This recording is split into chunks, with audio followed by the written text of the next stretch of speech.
क्या होने जा रहा है इस मुलाकात में? वापसी की तारीख तब्दील होने जा रही है एक मरतबा फिर से, या फिर कुछ और मामलात हैं? पहली बात तो यह है कि मेरे ख्याल से इलेक्शन कमीशन के इस ऐलान के बाद के जनवरी में इलेक्शन होंगे। कमर दिलशाद का ये बयान भी बहुत इंपॉर्टेंट है। उनका तारीख जहाँ तक ताल्लुक है तो वो 15-25 जनवरी के दरमियान कोई होगी, तो और ज़्यादा स्पेसिफिक हो गया। उसने सियासी जमातों को फुर्तियाँ लगा दी हैं, और फुर्तियों का एक जो नतीजा है उसका आप तज़किरा कर रही हैं कि शहबाज शरीफ साहब जो है वो 48 घंटे क्याम के बाद दोबारा लंदन यात्रा के लिए चले गए हैं। ये भी कहा जा रहा है कि कोई पैगाम लेकर मैं अभी उसकी तरफ आ रहा हूँ। और साथ ही उनकी बेटी जो है वो मरीम नवाज, वो भी लंदन पहुँच चुकी हैं already. By the time that we are talking she should be there. देखिए, गुजारिश ये है कि ये क्यों जा रहे हैं। एक तो मैंने आपसे कह दिया कि चूंकि इलेक्शन का ऐलान हो गया है बाकायदा, अब तो लिहाजा इलेक्शन कैंपेन के हवाले से जिसकी हम तफसील से बात बाद में करते हैं, लेकिन एक तासुर यह है कि वो एक पैगाम लेके जा रहे हैं नवाज शरीफ साहब के लिए, और वो ऑब्वियसली आपको पता है वो पैगाम किसका है, कहाँ से है, किसने दिया है। वो ये है कि आप अपने बयानिए को थोड़ा नरम करें। जो आप जजेस और जनरलों के एहतसाब की बात दोबारा से करने लगे, हालांकि दोबारा से नहीं है ये। अगर आपको याद हो तो 5 के टोले का तज़किरा तो कई महीने पहले हमने सुन लिया था ना, जब उन्होंने पहली दफ़ा हदायत दी थी मरीम नवाज को और शहबाज शरीफ को कि आप बयानिया स्ट्रॉन्ग करें, तो 5 के टोले का फिर हमारे सामने नाम भी आ गए। वो कल ही हमने अपने प्रोग्राम में वो नाम भी बताए थे। तो एक पैगाम तो ये है कि जनाब आप अपना ये जो खौफनाक बयानिया है इसको ज़रा थोड़ा सा ठीक करें, हाथ वाला रखें। ये बयान लेके शहबाज शरीफ साहब इसलिए गए हैं कि ये तासुर है उनकी पार्टी के अंदर भी, पार्टी के बाहर भी, कि he is a person who is acceptable to the establishment, और इसके बेपनाह शवाहद मौजूद हैं। उसका मेरे ख्याल से तज़किरा ज़रूरी नहीं है। और दूसरा ये कि वो कई एतबार से अपनी पार्टी और इस्टेब्लिशमेंट के बीच एक लिंच पिन का रोल हमेशा से अदा करते रहे हैं। ही इज़ ए ब्रिज। चलिए जनाब, ये भी हमने कह दिया।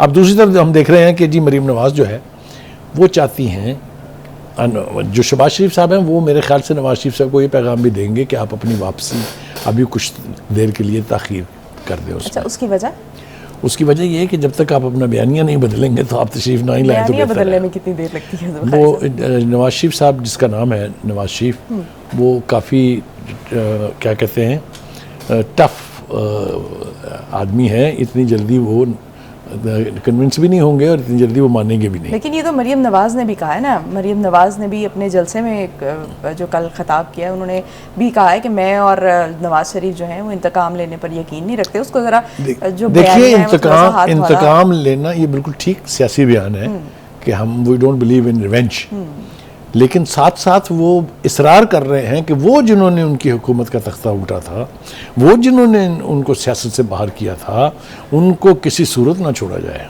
लेकिन उन्होंने ये कहा कि अवाम का सामना करने की पोजीशन में ही नहीं है आपको। करेक्ट, वो सामने, लेकिन वो ये कह रहे हैं कि इनको छोड़ा ना जाए, यानी उनका ट्रायल होना चाहिए। ये बड़ा सख्त बयानिया है ना। आप देखिए ना, हमने कल ही तो तज़किरा किया था कि एक तजर्बा हो चुका है ना, तो क्या हुआ था उसका फिर।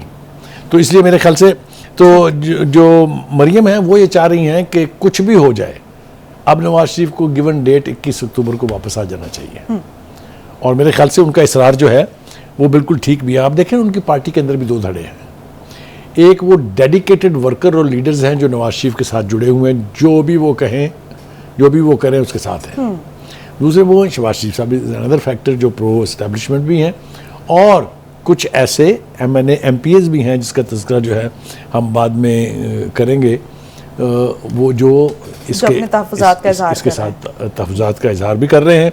तो कहने का मतलब ये है कि नवाज शरीफ के लिए अब इस मामले को फौरी तौर पे हैंडल करना ज़रूरी है, क्योंकि इलेक्शन के ऐलान के बाद ज़्यादा स्पेस नहीं है ना। आपने इलेक्शन स्ट्रेटजी बनानी है, आपने उसके निप एंड कॉन्स को दुरुस्त करना है, आपने उसके लिए फंडिंग, बेपनाह काम होते हैं ना इलेक्शन के में। जब इतनी बड़ी मैसिव पार्टी जो है जो पूरे मुल्क में इलेक्शन लड़ रही है, उसको तो बहुत सा काम करना होता है। एक तो ये हो गया जनाब। दूसरी बात यह है कि नवाज शरीफ साहब ये भी ऑब्जर्व कर रहे हैं कि पीपल्स पार्टी जो है वो ऑलरेडी अपनी कैंपेन का आगाज़ कर चुकी है। बिलावल भुट्टो ज़रदारी मेरा ख्याल है पिछले 1 महीने से लगे हुए हैं। हरचंद के वो उसके अंदर उनका फोकस जो है वो नून लीग रही है, लेकिन वो बेसिकली बुनियादी तौर पे है इलेक्शन कैंपेन। तो नून लीग तो कहीं भी नहीं है, अभी तक मुशावरत से बाहर नहीं निकली है। तो मेरे ख्याल से ये भी तय होगा कि इलेक्शन स्ट्रेटजी क्या होगी, बयानियाँ जोड़ लें साथ इसके, वो क्या होगा और इसको कब लॉन्च करना है। तो जहाँ तक वो शहबाज शरीफ का पैगाम लेके जाने का मामला है वो अपनी जगह है, लेकिन पार्टी की स्ट्रेटजी टू कंटेस्ट इलेक्शन वो अपनी जगह है। अच्छा, लेकिन आपको क्या लगता है कि नवाज शरीफ जो है वो अपने बयानिए में तब्दीली लाएंगे, और अगर वो बयानिए में तब्दीली लाएंगे तो उनकी पोजीशन क्या होगी? वो जो इस्तेलाह मैं इस्तेमाल करना चाहता था, आप मुझे मजबूर कर रही हैं उसको, he is a hard nut to crack. उन्होंने अपनी 3 हुकूमतें कुर्बान की हुई हैं अपने इसी बयानिए की खातिर, याद है ना आपको। 4 वो आर्मी चीफ से लड़े, 3 वो चीफ जस्टिस से लड़े, और तीनों दफ़ा अपनी हुकूमत भी खोई उन्होंने, तो वो आसान काम नहीं है। तो इस मरतबा उनकी पोजीशन क्या देख रहे हैं आप? देखिए, दावा भी ये है कि जब वो वापस आएंगे पंजाब में तो पंजाब रिस्पॉन्ड करेगा। तारीख उठा के देख लीजिए, जिस पार्टी ने पंजाब में बेहतर परफॉर्म किया है उसी ने सेंटर में हुकूमत बनाई है। वो चाहे पीपल्स पार्टी थी, चाहे नवाज शरीफ साहब थे, चाहे PTI थी, सब ने, क्योंकि पंजाब की सीटें जो हैं बाकी 3 सूबों के ऑलमोस्ट बराबर है। तो पंजाब चूँकि वो क्लेम करते हैं कि मेरा गढ़ है, is a hub of PMLN, तो जाहिर है ऑब्वियसली उनकी तवक्कात भी उसके ऐन मुताबिक होंगी। लेकिन जो एक बात और परेशान कर रही है वो ये है कि नैब ने जो केसेस खोलने का, जो सुप्रीम कोर्ट की तरफ से फैसले के बाद नैब ने जो 80 के करीब केसेस ऑलरेडी खोल दिए हैं, रिकॉर्ड सारा अदालतों में पहुंच गया है, इसने मेरे ख्याल से तमाम पार्टियों को, ख़ासतौर से मेन स्ट्रीम पार्टियों को परेशान किया है। बेपनाह मुकदमा पीपल्स पार्टी के लोगों के खिलाफ है, including Asif Ali Zardari, including Faryal Talpur, including Bilawal Bhutto Zardari, including वगैरह वगैरह वगैरह। सिमिलरली इधर भी वो पीपल्स पार्टी में भूल गए, यूसुफ रज़ा गिलानी, राजा परवेज़ अशरफ, नेम देम। इसी तरह से इधर भी है, शहबाज शरीफ के खिलाफ केसेस हैं, हमजा के खिलाफ केस है, नवाज शरीफ के खिलाफ केस है, मरीम के खिलाफ, तो एक पंडोरा बॉक्स खुल गया है। इसी तरीके से PTI के लोगों के खिलाफ भी, डोंट फॉरगेट, नैब अब मालूम जब्बा नहीं छोड़ेगी, मैन अब नहीं छोड़ेगी, जो उन्होंने वो जिसको जंगला बस यहाँ कहते थे, अभी वहाँ भी मेट्रो बनाई है। ये सारे केसेस तो खुलेंगे फिर, चाहे वो परवेज़ खट्टक है, चाहे वो जो भी हैं उसकी गिरफ्त में आएंगे।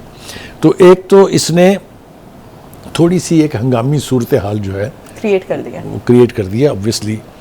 अब ये कि होगा क्या, देखिए, एक तो ये कि सुप्रीम कोर्ट में एक केस चल रहा है, प्रैक्टिस एंड प्रोसीजर जो कानून बना था, जिसके ऊपर 3 रुकनी बेंच ने स्टे दे दिया था और रुका हुआ था उसको अब फुल कोर्ट सुन रही है। फुल कोर्ट अगर उस स्टे को ख़त्म कर देती है और कानून को तस्लीम कर लेती है या एंडोर्स कर देती है, तो फिर वो जो 3 बेंच का फैसला है उसके ऊपर सवालिया निशान उठेंगे। ठीक हो गया, उठेंगे ना। और अगर लार्जर बेंच बन जाए और अपील का हक चूँकि मिल जाएगा उसमें, तो फिर वो फैसला तो अंडू हो जाएगा। और अगर वो फैसला अंडू हो जाता है तो ये सारे के केसेस जो हैं वो एक दफ़ा फाइलें फिर बंद हो जाएंगी। यानी ये उम्मीद भी जाहिर की जा रही है या देखी जा रही है, ये सूरत हाल है जिसमें ये ऊँट किसी करवट में बैठ सकता है। Last but not the least, कुछ दीगर जमातें भी हैं जिन्होंने इलेक्शन कैंपेन शुरू कर दी है। आपने देखा जमात इस्लामी बड़ी एक्टिव है, उन्होंने धरनों के जरिए धरने पेशावर के पेशावर गवर्नर हाउस के सामने 2 दिन से बैठे हैं। It's election campaign. इसी तरह नईमुर रहमान साहब कराची में क्या कर रहे हैं, और MQM वेरी एक्टिव, आपने देखा उनके बयानों के सिलसिले भी जारी हो गए हैं। तो मेरे ख्याल से पॉलिटिकल एक्टिविटी तो जनरेट होनी शुरू हो गई है। और ये इलेक्शन कमीशन के ऐलान ने कि हम जनवरी में इलेक्शन करा रहे हैं, आप देखिएगा किस तेज़ी और बर्क रफ्तारी के साथ इसके अंदर और ज़्यादा एक्टिविटी जो है वो जनरेट होगी। तो let us hope for the best. अगर 15-25 जनवरी के बीच इलेक्शन होने जा रहे हैं तो all the party should get ready for their election campaign. तो बुखारी साहब, ये जो 10 MPs लाहौर के हैं और 3 MNAs हैं जुनून लीग के, उन्होंने अपने शहबाज शरीफ से जिन तहफ़्फ़ुज़ात का इजहार किया है, वो तहफ़्फ़ुज़ात क्या हैं? क्या उनका ताल्लुक भी कोई नैब के केसेस से? देखिए, गुजारिश ये है कि मैंने जैसे आपसे कहा कि 2 धड़ों का तासुर नून लीग के बीच मौजूद है, इसलिए 2 तरह के लोग हैं। एक वो जिनको इस 16 माह की हुकूमत के बीच किसी किस्म की कोई लिफ्ट नहीं कराई गई, they feel ignored, they feel bypass, they feel superseded. उन लोगों का ख्याल ये है कि जो नवाज शरीफ के इलेक्शन के लिए जो तैयारियां हो रही हैं, जो लोग फोरफ्रंट पर हैं, हमें उसमें भी शामिल नहीं किया गया। तो मैं तो ईमानदारी से समझता हूँ कि ये वो MNAs और MPs हैं जो शहबाज शरीफ वाले धड़े में हैं, कंप्लेन कर रहे हैं ना वो। एनीवे, हैविंग सेड दैट, उनको शामिल क्यों नहीं किया गया? ये मेरा देखिए, मैंने आपसे अर्ज किया ना कि डव एंड हॉक पॉलिसी तो रहती ही है इनकी, ये शुरू से ही है। देखें, लेकिन इस धड़े को जो शहबाज शरीफ के मुफाहमती बयान के साथ जो है अलाइन करती है, इसको तैयारियों में क्यों शामिल नहीं किया जा रहा? देखिए, बहुत सारे लोग ऐसे हैं जिनको, जो मरीम नवाज़ के करीब हैं। मरीम नवाज़ पार्टी की चीफ ऑर्गेनाइज़र हैं। नवाज़ शरीफ खुद होल्डर हैं पार्टी के अंदर। शहबाज शरीफ के बारे में मैंने आपको बताया कि तासुर यह है कि वो प्रो एस्टैब्लिशमेंट है, तो इसलिए इस किस्म की डिवाइड पार्टियों के अंदर हो जाती है। ठीक हो गया।